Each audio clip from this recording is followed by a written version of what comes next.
வணக்கம், நான் உங்கள் அண்ணா டிவி ஜெயின். இன்று நாம பார்க்கக்கூடிய திரை விமர்சனம் கட்ஸ். ரங்கராஜ் இரட்டை வேடங்களில் அறிமுக நாயகனாக நடித்திருக்கிறார்.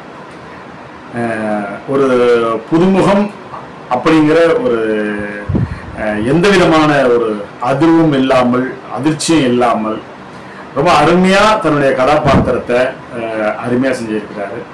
இதுல காவல்துறை அதிகாரியா அவர் வர்றாரு. அதுல இரட்டை வேடங்கள்ல தந்தையும் மகனுமான ஒரு கதாபாத்திரம். சமூக அக்கறைகளை அதிகமா சொல்லியிருக்கிறாரு இந்த படத்துல. விவசாயத்தை பத்தி சொல்லியிருக்கிறாரு, சமூக நலனை பத்தி சொல்லியிருக்கிறாரு, திருநங்கைகளுடைய வாழ்வாதாரத்தை பத்தி சொல்லியிருக்கிறாரு, லஞ்சம் லாவண்யங்கள் சொல்லியிருக்கிறாரு. அதனால் ஏற்படக்கூடிய அந்த உயிரிழப்புகள் அதெல்லாம் ரொம்ப அருமையா சொல்லியிருக்கிறாரு. ஒவ்வொரு காட்சி அமைப்புகளும் வசன உச்சரிப்புகளும் அருமையா இருக்கு. ஒரு புதுமுக கதாநாயகன் ஒரு நிரந்தரமான இந்த தமிழ்நாட்டினுடைய முன்னணி கதாநாயகர்கள் வரிசையில் அவர் இடம் பெறணும் அப்படிங்கிறத நாம இந்த இடத்துல கேட்டுக்கிறோம். இதுல கூட நடித்த நடிகைகள் அருமையா நடிச்சிருக்கிறாங்க. எல்லா கதாபாத்திரமும் அருமையா நடிச்சிருக்குது. மறைந்த டெல்லி கணேஷ் இதுல நடிச்சிருக்கிறாரு.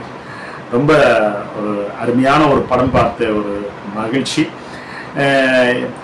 மக்களுக்கு ஒரு எதிர்பார்த்த ஒரு நடிகன் நடித்திருந்தா நல்லா இருந்திருக்கும் அப்படின்னு நாம நினைப்போம்.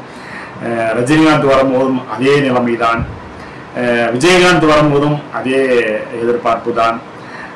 அதன் பிறகு கருப்பான நம் தமிழ் மண்ணை சார்ந்த அந்த நிறத்தில் உள்ள நடிகர்களுடைய எதிர்பார்ப்புகள் எல்லாமே அந்த மாதிரிதான் இருந்துச்சு.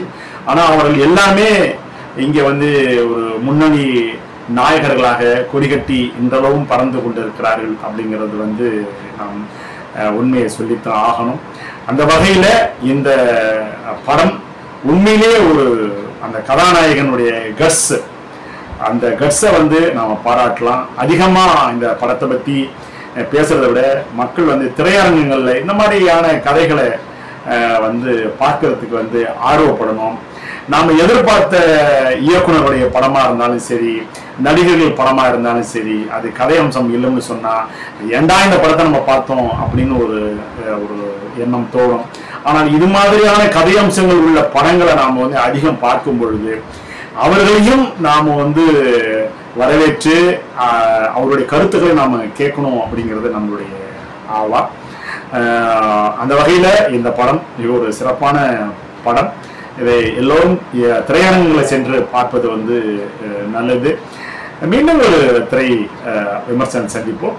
அதுவரை உங்களிடமிருந்து விடைபெறுவது உங்களது அன்பு தம்பி அண்ணா டிவி ஜெயின். நன்றி, வணக்கம்.